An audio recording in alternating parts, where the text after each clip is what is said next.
ವಿಶ್ವಾದ್ಯಂತ ಟ್ರೆಂಡ್ ಆಗ್ತಾ ಇರೋದು ಅಂತ ಹೇಳಿದ್ರೆ ಅದು ಎಲನ್ ಮಸ್ಕ್. ಎಲನ್ ಮಸ್ಕ್ ಒಟ್ಟು ಆಸ್ತಿ ಎಷ್ಟಿದೆ ಅಂತ ಈ ಹಿಂದೆ ಸಾಕಷ್ಟು ಬಾರಿ ಚರ್ಚೆ ಮಾಡಿದ್ವಿ. ಅಂಡ್ ಈ ಸಲ ಚರ್ಚೆ ಮಾಡೋ ಅವಶ್ಯಕತೆನೇ ಇಲ್ಲ. ಯಾಕಂತ ಹೇಳಿದ್ರೆ ಎಲನ್ ಮಸ್ಕ್ ಮೊಟ್ಟ ಮೊದಲ ವ್ಯಕ್ತಿ ಟ್ರಿಲಿಯನ್ ಅನ್ನ ಹೊಂದಿರುವಂತಹ ವ್ಯಕ್ತಿ. ಈ ಟ್ರಿಲಿಯನ್ ಅಂದ್ರೆ ಏನು, ಇದಕ್ಕೆ ಎಸ್ ಸೊನ್ನೆ ಇರುತ್ತೆ, ಹಾಗೆ 1 ಟ್ರಿಲಿಯನ್ ಎಷ್ಟು ಬೆಲೆ ಬಾಳುತ್ತೆ, ಏನೆಲ್ಲ ಖರೀದಿ ಮಾಡ್ಬೋದು ಎಲನ್ ಮಸ್ಕ್. ಹಾಗೆ ರಾತ್ರಿ ಲಕ್ ಚೇಂಜ್ ಆಗೋದು ಅಂದ್ರೆ ಇದೆ ಅನ್ಸುತ್ತೆ. ಸೊ ಇದರ ಕಂಪ್ಲೀಟ್ ಡೀಟೇಲ್ಸ್ ನ ಕೊಡ್ತಾ ಹೋಗ್ತೀನಿ. ಪೂರ್ತಿ ವಿಡಿಯೋ ಬೇಕು ಅಂತಂದ್ರೆ ಫಾಲೋ ಮಾಡಿ. ಅಂಡ್ ನಾನು ಚಂದನಾ.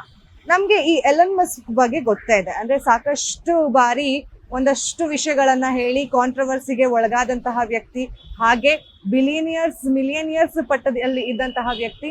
ಆರ್ಟಿಫಿಷಿಯಲ್ ಇಂಟೆಲಿಜೆನ್ಸ್ ಮೂಲಕ ಇಡೀ ವಿಶ್ವನೇ ರೂಲ್ ಮಾಡಕ್ಕೆ ಹೊರಟಿರುವಂತಹ ವ್ಯಕ್ತಿ, ಹಾಗೆ ರಾಕೆಟ್ ಗಳನ್ನ ಮರುಬಳಕೆ ಮಾಡೋದು ಹೇಗೆ ಅಂತ ತೋರಿಸ್ಕೊಟ್ಟಂತಹ ವ್ಯಕ್ತಿ, ಹಾಗೆ ಟ್ವಿಟರ್ ಅನ್ನ ಎಕ್ಸ್ ಆಗಿ ಕನ್ವರ್ಟ್ ಮಾಡಿದಂತಹ ವ್ಯಕ್ತಿ, ಆಟೋಮೆಟಿಕ್ ಡ್ರೈವಿಂಗ್ ಇಂದ ಟೆಸ್ಲಾ ಕಂಪನಿ ಮೂಲಕ ಎಲ್ಲರ ಮನಸ್ಸನ್ನ ಗೆದ್ದಂತಹ ವ್ಯಕ್ತಿ ಎಲನ್ ಮಸ್ಕ್. ಎಲನ್ ಮಸ್ಕ್ ಸಾಧನೆಗಳ ಬಗ್ಗೆ ಹೇಳ್ತಾ ಹೋದ್ರೆ ದೊಡ್ಡ ಲಿಸ್ಟೇ ಹೋಗುತ್ತೆ ಅಂತ ಅನ್ಸುತ್ತೆ. ಅಂಡ್ ಎಲನ್ ಮಸ್ಕ್ ಕೆಪಾಸಿಟಿ ಎಂತದ್ದು ಅಂತ ಈ ಹಿಂದೆ ಸಾಕಷ್ಟು ಜನಕ್ಕೆ ಗೊತ್ತಾಗಿ ಅವರು ಇವರ ಶೇರ್ಸ್ ನಲ್ಲಿ ಇನ್ವೆಸ್ಟ್ ಮಾಡೋದಕ್ಕೂ ಕೂಡ ಮುಂದಾಗ್ತಾ ಇದ್ರು. ಇನ್ನು ಜೂನ್ 11ನೇ ತಾರೀಕು ಮಧ್ಯರಾತ್ರಿ US ಮಾರುಕಟ್ಟೆಯಲ್ಲಿ ಒಂದು ದೊಡ್ಡ ನಿರ್ಧಾರ ಆಗತ್ತೆ. ಅಂದ್ರೆ ಜೂನ್ 12ಕ್ಕೆ ಎಲನ್ ಮಸ್ಕ್ ಅವರು US ಮಾರುಕಟ್ಟೆಯಲ್ಲಿ IPO ಮುಖಾಂತರ, ಅಂದ್ರೆ ನಾಸ್ಡಕ್ ಅಂತ ಹೇಳಿ, ಅದರಲ್ಲಿ ಇವರ IPOನ ಬಿಡ್ತಾರೆ. ಯಾವ್ದು ಅಂತ ಹೇಳಿದ್ರೆ ಸ್ಪೇಸ್ ಎಕ್ಸ್. ಅದರಲ್ಲಿ ಒಂದು ಟಿಕ್ಕರ್ ಇರುತ್ತೆ, ಅದು SPCX ಅಂತ ಹೇಳಿ. ಇದು ಸರ್ಚ್ಗೆ ಹೆಲ್ಪ್ ಆಗುವಂತಹ ಟಿಕ್ಕರ್ ಅಷ್ಟೇ. ಅಂದ್ರೆ ಇವಾಗ ನಾವೊಂದು ಶೇರ್ಸ್ ಅನ್ನ ಹುಡುಕ್ತಿದೀವಿ ಅಂತ ಹೇಳಿದಾಗ SPCX ಅಂತ ಹೊಡೆದ್ರೆ ಸ್ಪೇಸ್ ಎಕ್ಸ್ ನಮ್ಗೆ ಟಿಕ್ಕರ್ ತೋರಿಸುತ್ತೆ. ಅಂಡ್ ಇದರಲ್ಲಿ ಇನ್ವೆಸ್ಟ್ ಮಾಡೋದಿಕ್ಕೆ ಅಂದ್ರೆ ಓಪನಿಂಗ್ ಮಾಡದಂತದ್ದು ಡಾಲರ್ಸ್ ಬಂದು $150. ಆದ್ರೆ ಇವರು ಏನಿಲ್ಲ ಅಂತ ಹೇಳಿದ್ರು 556 ಮಿಲಿಯನ್ ಶೇರ್ಸ್ ಅನ್ನ ಸೆಲ್ ಮಾಡಿದ್ದಾರೆ IPOದಲ್ಲಿ.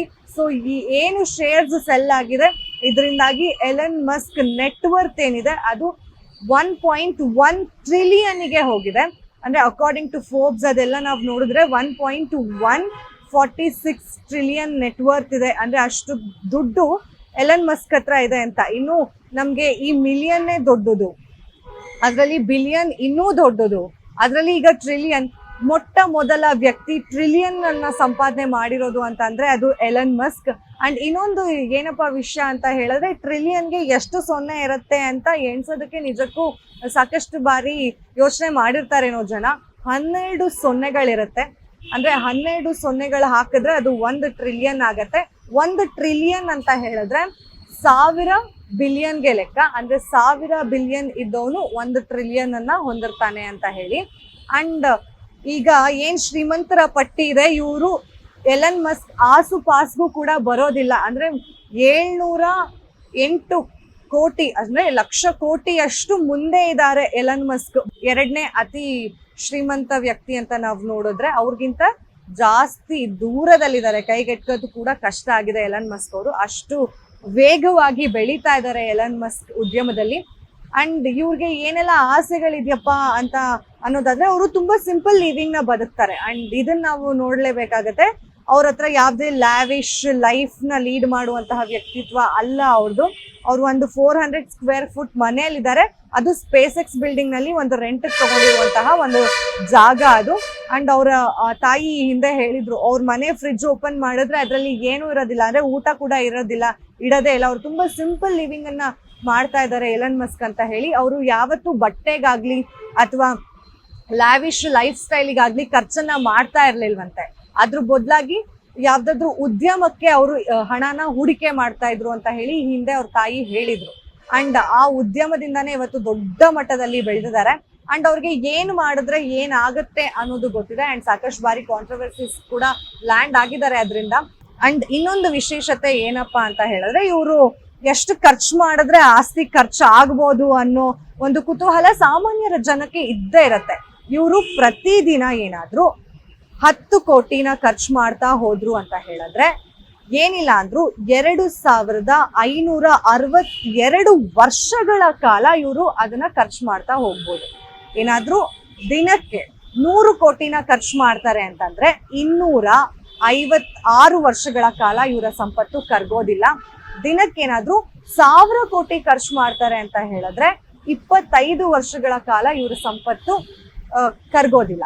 ಇನ್ನ ವಿಶೇಷತೆ ಏನಪ್ಪಾ ಅಂದ್ರೆ ಪ್ರತಿ ಸೆಕೆಂಡ್ ಇವ್ರೇನಾದ್ರೂ 1 ಲಕ್ಷ ಖರ್ಚು ಮಾಡಿದ್ರು ಕೂಡ 30 ವರ್ಷಗಳ ಕಾಲ ಇವರ ಆಸ್ತಿ ಕರ್ಗೋದಿಲ್ಲ. ಅಂಡ್ ಬರೀ ಎಷ್ಟು ಖರ್ಚು ಮಾಡಿದ್ರೆ ಎಷ್ಟು ವರ್ಷ ಇದು ಮಾಡ್ಬೋದು ಅನ್ನೋದಕ್ಕಿಂತ ಹೆಚ್ಚಾಗಿ ಇವರು ಪ್ರತಿದಿನ ಎಷ್ಟು ಸಂಪಾದನೆ ಮಾಡ್ತಾ ಇದ್ದಾರೆ ಅನ್ನೋದು ಕೂಡ ಮುಖ್ಯ ಆಗ್ತಾ ಹೋಗುತ್ತೆ. ಪ್ರತಿದಿನ ಕೂಡ ಇವರು ಕೋಟಿಗಟ್ಲೆ ಅಂದ್ರೆ ಮಿಲಿಯನ್ಸ್ ಲೆಕ್ಕಾಚಾರದಲ್ಲಿ ವಹಿವಾಟು ಆಗ್ತಾ ಇರುತ್ತೆ. ಅಂಡ್ ಅಷ್ಟೇ ಸಂಪಾದನೆ ಕೂಡ ಇವರಿಗೆ ಬರ್ತಾ ಇರುತ್ತೆ. ಅಂಡ್ ಅವ್ರಿಗೆ ಟ್ರಿಲಿಯನ್ ಮಲ್ಟಿಪ್ಲೈ ಆಗ್ತಾನೆ ಹೋಗುತ್ತೆ ಹೊರತು ಇಫ್ ಏನಾದ್ರೂ ಶೇರ್ಸ್ ಅಲ್ಲಿ ಹೆಚ್ಚು ಕಡಿಮೆ ಆದ್ರೆ ಆಗ ಲಾಸ್ ನೋಡುವಂತಹ ಚಾನ್ಸಸ್ ಇದೆ. ಬಟ್ ಸದ್ಯಕ್ಕೆ ಇವರ ಶೇರ್ಸ್ ತುಂಬಾ ಅದ್ಭುತವಾದಂತಹ ಓಪನಿಂಗ್ ಅನ್ನ ಪಡ್ಕೊಂಡು ಒಂದು ಹೊಸ ದಾಖಲೆಯನ್ನ ಸೃಷ್ಟಿ ಮಾಡಿದೆ. ಅಂಡ್ ನ್ಯಾಸ್ಡ್ಯಾಕ್ US ಮಾರುಕಟ್ಟೆಯಲ್ಲಿ ನ್ಯಾಸ್ಡ್ಯಾಕ್ ಅನ್ನೋದ್ರಲ್ಲಿ ಇವರ IPO ಬಿಡುಗಡೆ ಆದಾಗ ಒಂದು ಇತಿಹಾಸನ ಸೃಷ್ಟಿ ಆಯ್ತು. ಅಂಡ್ ನಾನು ಆಗ್ಲೇ ಹೇಳ್ದಂಗೆ 556 ಮಿಲಿಯನ್ ಶೇರ್ಸ್ ಗಳನ್ನ ಕೂಡ ಇವರು ಸೆಲ್ ಮಾಡಿದ್ದಾರೆ. ಇನ್ನೊಂದು ವಿಶೇಷತೆ ಏನಪ್ಪಾ ಅಂತ ಹೇಳಿದ್ರೆ ಫಾರ್ ಎಕ್ಸಾಂಪಲ್ ಇವ್ರೇನಾದ್ರು ಅಂದ್ರೆ ನಮ್ಮ ಭಾರತದ ಜನಸಂಖ್ಯೆ 140 ಕೋಟಿ ಇದೆ. ಸೊ ಇವರಿಗೆ ಸಮವಾಗಿ 1 ಟ್ರಿಲಿಯನ್ ನ ಹಂಚ್ಬಿಟ್ರೆ ನಮ್ಮ ಭಾರತೀಯರಿಗೆ ಏನಿಲ್ಲ ಅಂದ್ರೂ ಒಬ್ಬೊಬ್ರಿಗೆ 66,800 ರೂಪಾಯಿಗಳು ಸಿಗತ್ತೆ. ಅಂಡ್ ಇನ್ನೂ ಬೇರೆ ರೀತಿಯಾಗಿ ಎಕ್ಸಾಂಪಲ್ ನ ಕೊಡೋದಾದ್ರೆ ಫಾರ್ ಎಕ್ಸಾಂಪಲ್ ಒಂದು ಮನೆ ಅಥವಾ ನಾವು ಒಂದು 10 ಲಕ್ಷ ಮನೆ ಇದೆ ಅಂತ ರೀಟೆಕ್ 10 ಲಕ್ಷ ಮನೆ ಇದೆ ಅಂತಂದ್ರೆ ಅದರಲ್ಲಿ 9.35 ಲಕ್ಷ ಮನೆಗಳನ್ನ ಎಲನ್ ಮಸ್ಕ್ ಖರೀದಿ ಮಾಡುವಂತಹ ಸಂಪತ್ತು ಎಲನ್ ಮಸ್ಕ್ ಕಡೆ ಇದೆ. ಇನ್ನು ಅಮೆರಿಕಾದಲ್ಲಿ ಒಂದು ಮನೆ 40 ಕೋಟಿ ಅಂತ ಅನ್ಕೊಂಡ್ರು ಕೂಡ ಇಂಡಿಯನ್ ರುಪೀಸ್ ಅಲ್ಲಿ ಅವರಿಗೆ 25 ಲಕ್ಷಗಳ ಮನೆಗಳನ್ನ ಖರೀದಿ ಮಾಡುವಂತಹ ಸಂಪತ್ತಿದೆ. ಅಂಡ್ ಇಷ್ಟೇ ಅಲ್ಲದೆ ಚಂದ್ರ ಲೋಕಕ್ಕೆ ಏನಿಲ್ಲ ಅಂತ ಹೇಳಿದ್ರು 200 ಬಾರಿ ಹೋಗಿ ಬರುವಂತಹ ಸಂಪತ್ತು ಎಲನ್ ಮಸ್ಕ್ ಕಡೆ ಇದೆ. ಅಂಡ್ ಮಾರ್ಸ್ಗೆ ಹೋಗುವಂತಹ ಎಲ್ಲ ಈಗಾಗಲೇ ತಯಾರಿಗಳು ನಡೀತಾ ಇದೆ. ಮಾರ್ಸ್ ನಲ್ಲಿ ಜನಸಾಮಾನ್ಯರಿಗೆ 1 ಮಿಲಿಯನ್ ಜನ ಅಲ್ಲಿ ಬದುಕುವಂತಹ ಇದನ್ನ ಕಟ್ಕೊಡ್ಬೇಕು ಅಂತ ಹೇಳಿ ಎಲನ್ ಮಸ್ಕ್ ಅವರು ಹೋರಾಡ್ತಿರುವಂತಹ ವಿಷಯ ನಮ್ಗೆಲ್ರಿಗೂ ಗೊತ್ತಿದೆ. ಅಂಡ್ ಇನ್ನೊಂದು ವಿಷಯ ಏನಪ್ಪಾ ಅಂತ ಹೇಳಿದ್ರೆ ಈ ಸ್ಪೇಸ್ ಎಕ್ಸ್ ಹಾಗೆ ಆರ್ಟಿಫಿಷಿಯಲ್ ಇಂಟೆಲಿಜೆನ್ಸ್ ಎರಡೂ ಕೂಡ ಕೊಲೈಡ್ ಆಗಿರೋದ್ರಿಂದ ಅವರಿಗೆ ಈ ರೀತಿಯಾದಂತಹ ಫ್ಲಕ್ಚುಯೇಷನ್ಸ್ ಶೇರ್ಸ್ ನಲ್ಲಿ ಆಗಿದೆ ಅಂತ ಹೇಳಿ ಕೇಳ್ಪಡ್ತಾ ಇದೀವಿ. ಅಂಡ್ ಸ್ಪೇಸ್ ಎಕ್ಸ್ ಗೆ ಒಂದು ಟಿಕ್ಕರ್ ಇದೆ SPCX ಅಂತ ಹೇಳಿ. ಇದ್ರ ಮೂಲಕನೇ ನಾವು ಸರ್ಚ್ ಮಾಡಬೇಕು ಏನಾದ್ರು ನಾವು ಹೂಡಿಕೆ ಮಾಡ್ತೀವಿ ಅಂತ ಹೇಳಿದ್ರೆ. ಸೊ ಇದನ್ನೆಲ್ಲ ನೋಡ್ತಾ ಇದ್ರೆ ಇನ್ನೂ ಮಲ್ಟಿಪ್ಲೈ ಆಗುವಂತಹ ಚಾನ್ಸಸ್ ಇದೆ. ಇನ್ನು ಏನೆಲ್ಲ ಮಾಡ್ಬೋದು ಎಲನ್ ಮಸ್ಕ್ ಅನ್ನೋ ಕುತೂಹಲ ಕೂಡ ಜನಸಾಮಾನ್ಯರಿಗಿದೆ. ಅಂಡ್ ಈಗ ಸದ್ಯ ಟ್ರೆಂಡಿಂಗ್ ಅಲ್ಲಿ ಇರುವಂತದ್ದೇ ಎಲನ್ ಮಸ್ಕ್ ಅಂತಾನೆ ಹೇಳ್ಬೋದು. ಮತ್ತಷ್ಟು ಅಪ್ಡೇಟ್ಸ್ ಬೇಕು ಅಂತಂದ್ರೆ ಅಶ್ವವೇಗ ನ್ಯೂಸ್ ಅನ್ನ ಫಾಲೋ ಮಾಡಿ.